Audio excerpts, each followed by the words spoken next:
বাজার থেকে ইলিশ মাছ আনার পর মাছগুলোকে তো ভাপা করলাম। মনে হলো ইলিশ মাছের লেজটাকে ভর্তা বানাই।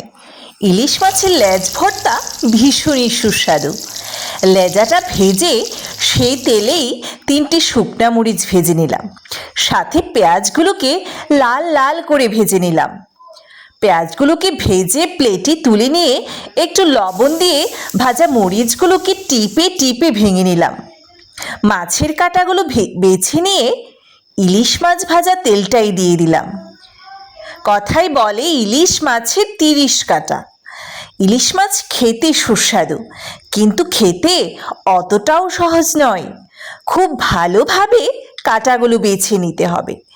কাঁটা বেছে মাছ, পেঁয়াজ, মরিচ, লবণ আর তেল দিয়ে একসাথে মেখে মেখে তৈরি হয়ে গেল ইলিশ মাছের লেজ ভর্তা। গরম ভাতের সাথে খেতে তো দারুণ লাগে। আপনারা কিভাবে ইলিশ মাছের লেজ ভর্তা খেয়েছেন অবশ্যই কমেন্টে জানাবেন।